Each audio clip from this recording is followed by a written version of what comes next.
ईमानदारी का महत्व। एक हिंदी कहानी। अमन आज पहली बार शहर पहुंचा था क्योंकि उसकी पढ़ाई खत्म हो चुका था और पूरे परिवार की जिम्मेदारी उसके सर पर आ चुका था और उसके पिताजी जो कि एक गांव में रहते थे, उन्हें अपने खेतों और घर के काम से कभी फुर्सत ही नहीं मिला जो कभी शहर आते। अब तो अमन के ऊपर ही घर की सारी जिम्मेदारियां थी, जो अपने इसी एम को पूरा करने के लिए नौकरी के तलाश में पहली बार घर गांव छोड़कर पहली बार शहर आया था। अमन जैसे ही स्टेशन से उतरकर स्टेशन के बाहर निकला, तब उसको बड़ी बड़ी इमारतें देख के उसे सपनों को भी पंख लगने लगे थे। शायद उसे काम की तलाश थी और उसे किसी व्यक्ति की भी तलाश थी जो उसके सपने की पूरा कर सके। उसको कहीं से भी कोई अच्छा सा काम मिल जाए, यही सब सोचते हुए अमन किसी पान वाले की दुकान के पास खड़ा हुआ था। अचानक उस पान की दुकान के पास के बड़ी सी लंबी कार आकर रुकी और उसमें से एक बहुत ही धनी व्यक्ति निकला और पान के दुकान पर कुछ सामान लेने लगा। और जैसे ही उस व्यक्ति ने अपने जेब से पैसे निकलने के जेब में हाथ डाला था कि पैसे निकलते समय उनके जेब से पर्स जमीन पर गिर गया, लेकिन उस सेठ व्यक्ति को इस बात का तनिक भी ध्यान न था।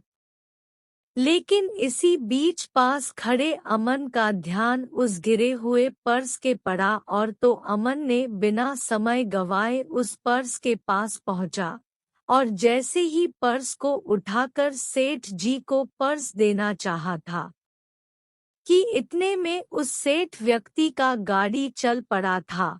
लेकिन अमन बहुत तेजी से गाड़ी की तरफ दौड़ा था कि गाड़ी अब तो बहुत दूर जा चुकी थी। अब अमन को समझ नहीं आ रहा था कि क्या करे कि वो पर्स वापस उस व्यक्ति को कर दे। इतने में उसे ध्यान आया कि क्यों न पाने वाले दुकान को पर्स दे दिया जाए।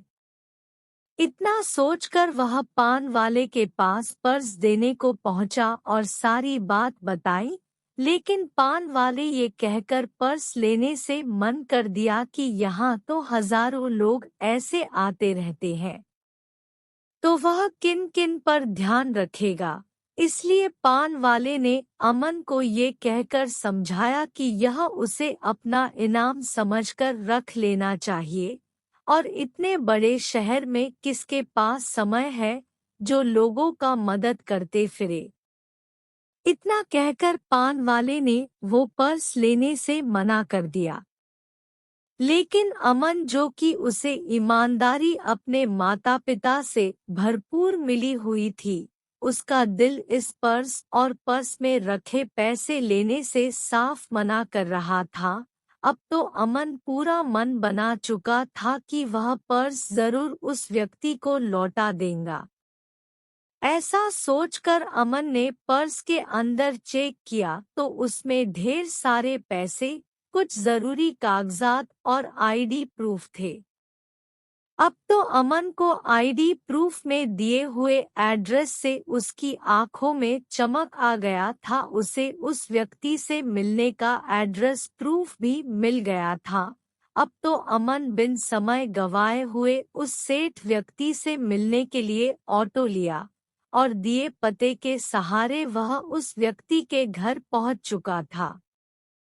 लेकिन उस व्यक्ति का घर देखकर वो एक बार उसे एहसास हुआ कि इतने बड़े घर के आगे इन पर्स में रखे चंद रुपयों का क्या महत्व। लेकिन फिर भी अमन अपने निश्चय पर दृढ़ था। वह किसी तरह उस पर्स को सेठ को लौटाना चाह रहा था। यही सोचकर अमन जैसे ही घर में जाना चाहा तो सिक्योरिटी ने उसे रोक लिया और किससे मिलना है, तो अमन ने उस व्यक्ति का आईडी कार्ड दिखा दिया। तो सिक्योरिटी ने अपने सेठ के फोटो को तुरंत पहचान लिया और कुछ समय प्रतीक्षा करने को कहा।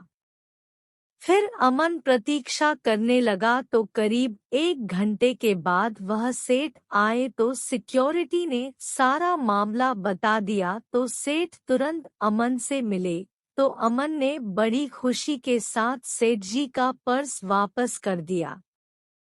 तो सेठ जी अपने पर्स को वापस पाकर बहुत ही खुश हुए और अमन की ईमानदारी से भी बहुत प्रभावित थे।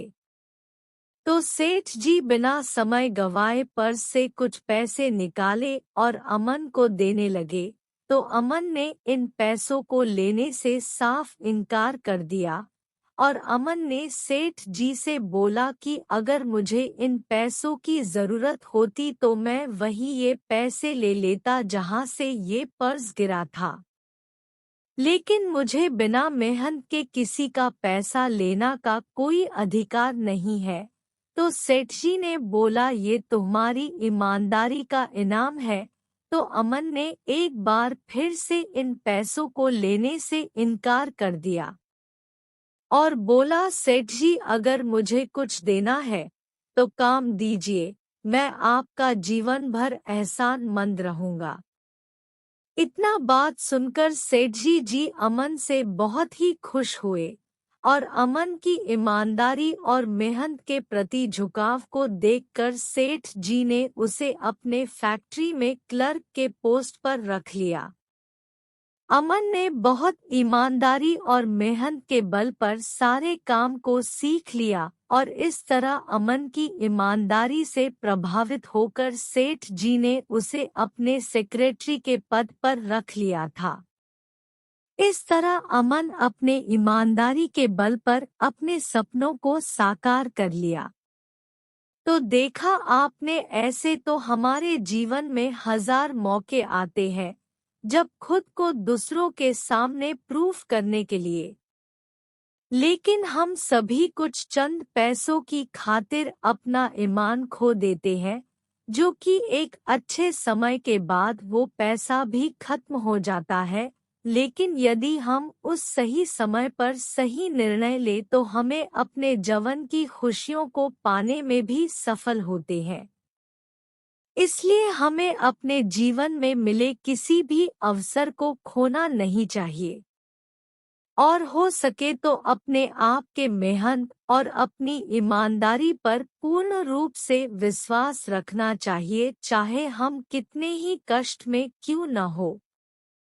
क्योंकि एक बार अगर हम बिन मेहनत का खुशियाँ को पा लेते हैं तो फिर हमें ऐसे ही बिन मेहनत के सब कुछ पा लेने की इच्छा हो जाती है, जो कि इस दुनिया में मिलना संभव है। जैसे कि कहा भी गया है, मेहनत और ईमानदारी का फल हमेशा मीठा होता है। इसलिए हम चाहे कितनी भी विषम परिस्थितियों में क्यों न हो, अपने ईमानदारी और पर कभी भी भरोसा नहीं छोड़ना चाहिए। तो आप सभी इस कहानी को पढ़ने के बाद सीख जरूर मिली होगी। तो आपको यह कहानी कैसा लगा कमेंट में जरूर बताएं और ऐसी नई नई कहानी को सुनने के लिए चैनल को सब्सक्राइब जरूर करें।